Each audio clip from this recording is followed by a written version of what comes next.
Brillant à Combourg. Exactement, Vincent. Le petit François-René de Chateaubriand n'a que 8 ans, pensionnaire à Dole d'ailleurs, lorsque ses parents décident de quitter Saint-Malo pour acquérir ce château fort construit entre le XIIe et le XVe siècle. Et on peut dire qu'au départ, eh bien, ça n'est pas une partie de plaisir. Bonjour Sonia. Bonjour Elena. Alors, la famille Chateaubriand s'installe ici. Bon, un peu sévère, un peu lugubre au départ, hein? Oui, pour nous aujourd'hui, mais à l'époque aussi, puisqu'ils aménagent dans une forteresse conçue pour la défense et non pour l'habitat. Alors, il s'agit d'un château fort. Nous sommes au XVIIIe. La mode des châteaux forts est passée depuis longtemps. Pourquoi avoir choisi ce château?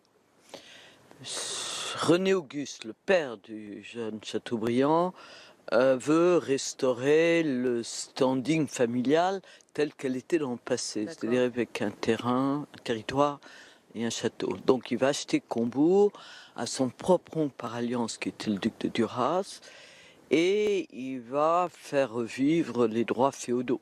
Il s'agit d'en imposer, effectivement. Alors, René de Chateaubriand, ici, il parle, quand il évoque ce château, d'une roue, de 4 roues. Pourquoi? Non, il décrit le château avec ses 4 tours et les 2 logis entre lesquels il y avait la cour intérieure. Donc, si vous regardez ça d'un peu sur la hauteur, vous verrez que ça ressemble à un char 4 roues. Ah, un char 4 roues, c'est pour ça qu'il l'a baptisé ainsi. Alors, ce château, il a beaucoup changé depuis cette acquisition? Non, dans sa structure extérieure, absolument pas. Il y a que l'escalier qui a été rehaussé et aménagé avec des garde-fous que Chateaubriand n'a pas connus, sur lesquels on a rajouté des tourelles. Le terrain a été abaissé à cause de Denis Buller, qui est le dessinateur du parc. Alors, ce qu'il a connu ici, François-René de Chateaubriand, c'est l'amour, d'une part, et quelques fantômes que l'on va peut-être rencontrer. Oh combien! Exactement, Vincent, et je suis dans l'escalier à colimaçon de la Tour du Chat, du château de Combourg, où ont résidé donc les Chateaubriand. Et la chambre du petit François-René de 8 ans, eh bien, c'est celle-ci. Une chambre monacale, une chambre qu'il a décrite comme étant ma cellule, mon donjon. Alors pourquoi l'a-t-il décrite ainsi? Eh bien, c'est Sonia qui a la réponse.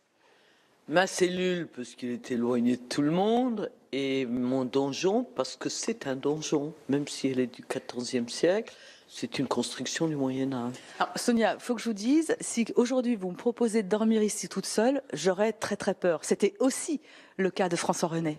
Mais il avait peur de l'isolement, bien sûr, mais surtout à cause des bruits des ténèbres, à cause des ombres des chouettes qui se reflétaient sur ses rideaux et à cause du peu de ciel qu'il voyait avec quelques étoiles à cause des créneaux qui bouchaient sa vue au fond.